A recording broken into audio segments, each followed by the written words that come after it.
All right, another video book review. This one is kind of end of the year thing, but we're a little bit past end of the year now, but it's the most disappointing reads I've had this year of 2025. So 2025 most disappointing reads I had, let me look, 2, 4, 7. I had 7 of them, which this overall was a pretty great reading year, but I had a few more stinkers than last year, but they weren't as bad as, maybe they were as bad. We'll see. So Thunder Heist by Jed Hearn is the first of my stinkers, and it's not that it's the stinkiest of books. It's just that it didn't feel like it lived up to the potential of what it could be. And Jed Hearn, if you don't know, is a video booktuber author guy who I guess has content about how to write books, how to write fantasy books. And I really like a lot of what he puts out. Like it's really helped me in a lot of ways. And I'm not a great writer, but he's helped me break down the building blocks of a story, of a good story, so I can look at books a different way. I can look at books that I've been reading a different way. And I think that's really useful as well.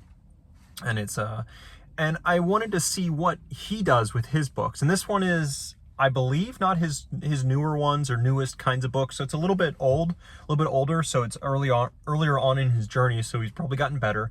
But this book just felt too light,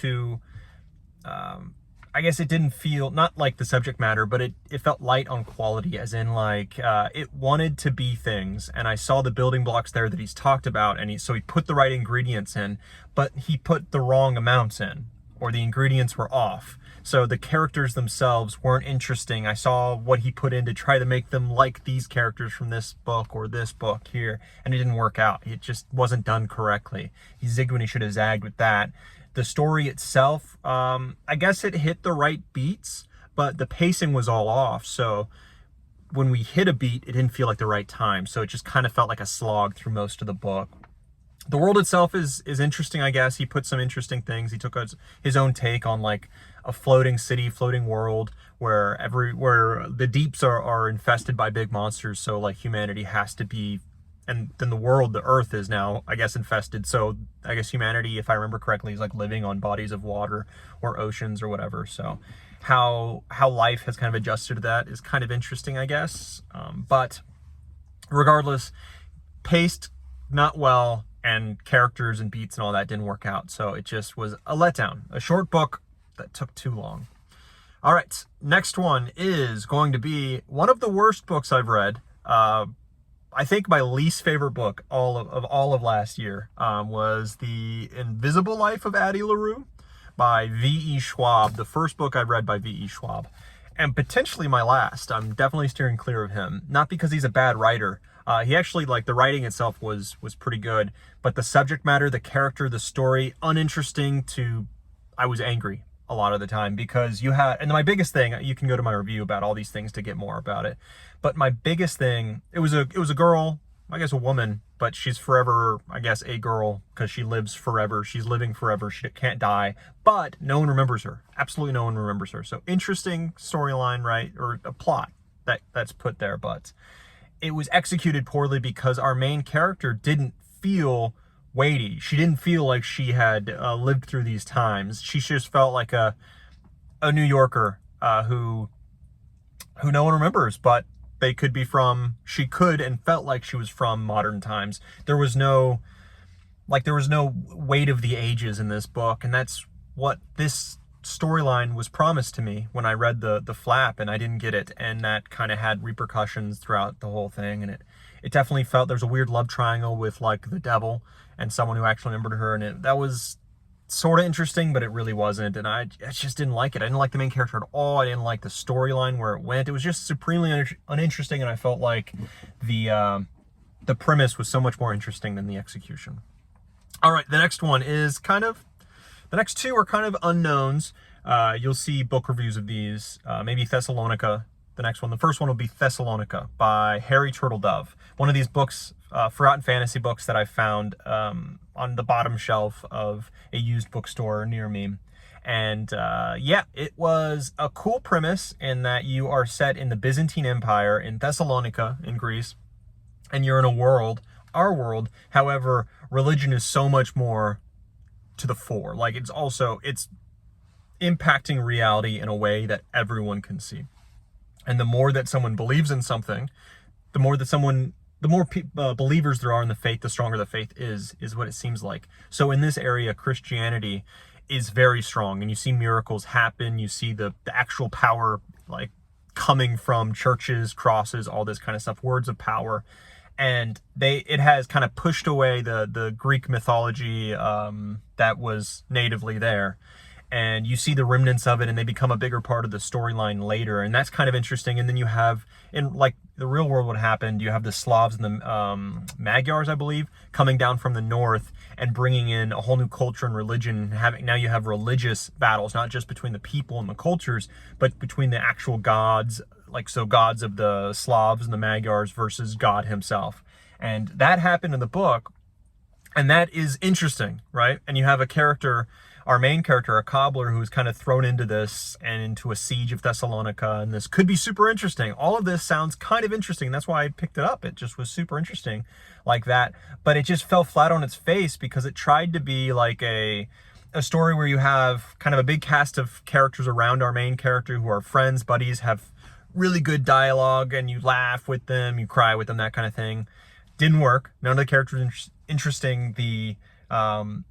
None of the side characters were interesting. None of the dialogue was good. Nothing was good there. Nothing. And it took so much of the pacing in this book was absolutely garbage. Another thing, just like with Thunder Heist, but this was way worse. Actually, this was way worse than Thunder Heist by like a million miles. In that sense, the pace was just terrible because you're constantly being sidelined from the main story by all these side characters and side stories interacting with our main character, who you just want to keep going and deal with our main issues and not deal with anything at all with these other characters. So you're supposed to care, didn't.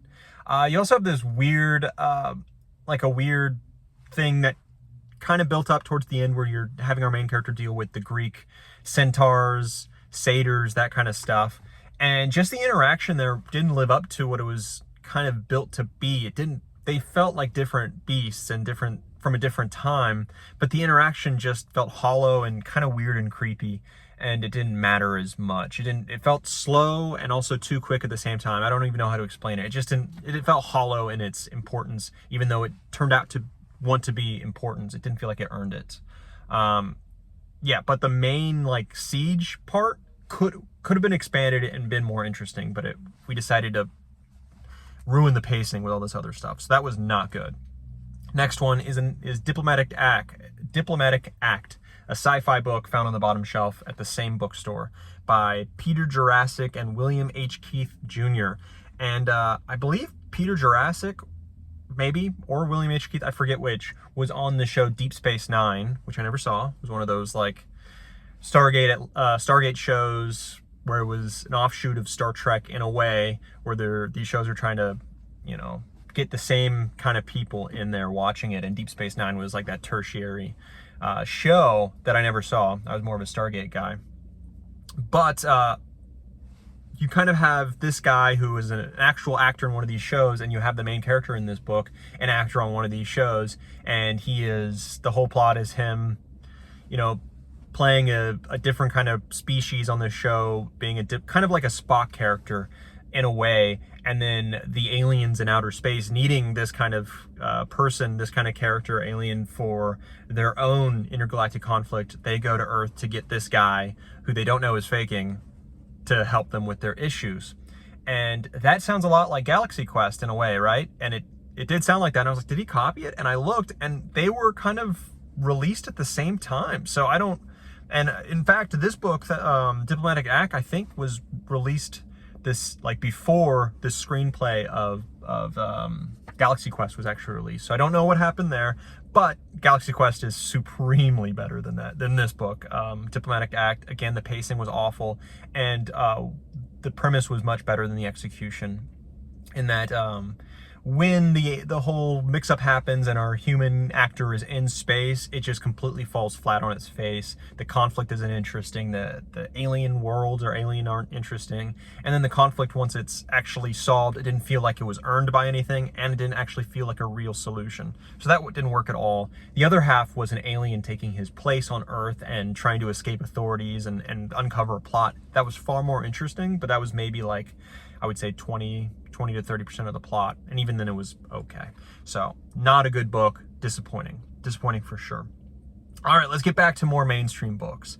One of my most popular videos this year and of all time is my DNF of Grace of Kings by Kin Liu, and I didn't finish it. I only got like 20-25% through, but it was enough for me because it just felt disjointed and surface level in everything that it did. It felt like I was skimming the surface, and it was almost of a real story. And how it was kind of described and sold to me was kind of like how the Silmarillion works compared to Lord of the Rings, where Lord of the Rings is far more in depth. You're much more in the action, while Silmarillion, you do have that a few times, but you're kind of jumping through time and following a big timeline. And I love the Silmarillion. It worked far better. Get a call. Let me stop that from happening. Anyways, in Silmarillion, it felt the story beats and the things that were happening felt momentous, and having Lord of the Rings there before and the world itself made me care a lot more about the things that were happening in Silmarillion. And you saw the echoes through time of this that's happening and how it affects our characters in the world of Lord of the Rings and The Hobbit. I didn't have that for this, nor did it feel as good as the Silmarillion either. So it just fell flat on its face of being too shallow. Anything that actually worked, we kind of just skipped over, after a few paragraphs or a couple pages. And then there were a lot of things that I didn't care about because it wasn't built up before. So yeah, I would say the first chapter in it was actually really good. The setup there of like a rebellion happening, that was really good. And then after that, it fell on its face, and I DNF'd 20-25% through. All right, next is, second to last, is going to be Norilska Groans by one of my favorite authors, actually, of 2025, Michael R. Fletcher. He made the single author that made me like Grimdark. Just is fantastic with his series that I've read. I've read two starts of two different series, and both have been excellent. Beyond Redemption and The Blackstone Heart. Both by him, right? This is Norilska Groans, where he co-wrote the book with somebody else. I didn't put them down, but I was trying to do this quick, but it wasn't a good book. It was all the parts of grimdark, but none of the interesting things that Michael R. Fletcher brings to the table that makes it worth it and makes it go like, oh, this is actually good. Let me experience all this terribleness and enjoy it because it's been built up to matter, or I care about what's happening because it's super interesting and well done. Norilska Groans is not paced well, had awful characters that aren't redeemable nor are interesting enough. It's in a world that's in like a pre-Soviet Russia, right? Like Norilska is a real place, a real city. It's grim, dour. You can look on pictures online. So I had a good image of what Norilska looked like. It was a great like setting. I think the setting was done really well of this one city, but everything that happened inside of it was just gross, depressing, and unenjoyable the entire time. And it being paced badly, I didn't care. And then the magic system of these stones that, if you read it, the stones themselves are from somebody else, someone's memory, someone's actual like emotions and their own being are captured in these stones, and you can wear all these different stones, one stone or a bunch of them, to give yourself different abilities and behaviors and all this, and it just didn't work for me. It didn't work for me at all. It didn't work, didn't like it. Icky, gross, hated it. I think I hated it, even though Michael R. Fletcher is one of my favorite authors of 2025 and of the last like decade. He's just great. Didn't work here.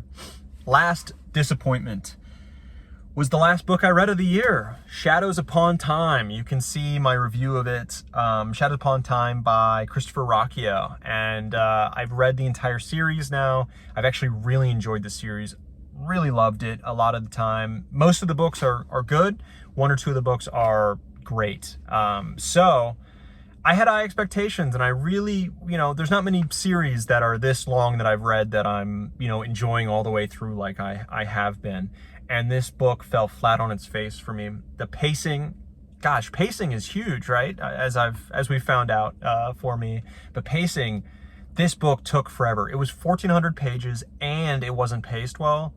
Oh my God, it took me, I think, all of December to read it, all of it. And I hated every minute I was reading it.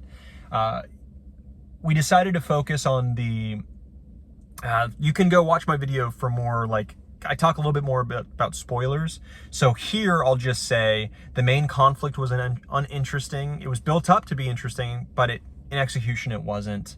The focus of the novel I didn't care about at all. Like the middle section just took forever because the focus wasn't there for me.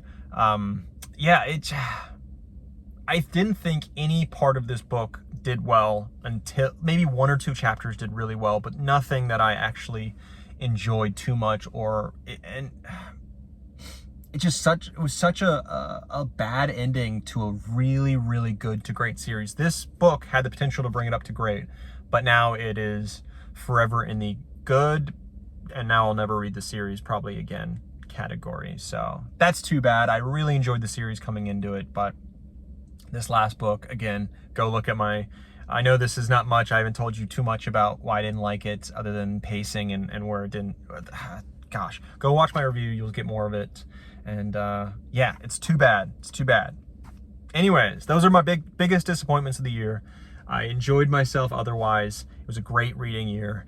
And I hope to enjoy even more of the books that I read in 2026. But I'm very busy now.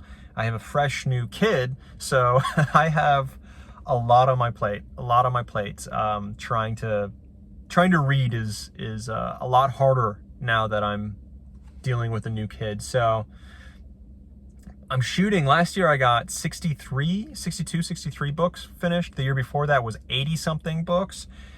I'm hoping for 50, but it'll be a miracle if I hit that. Anyways, I had a great year. I hope you did too. And on to the next book.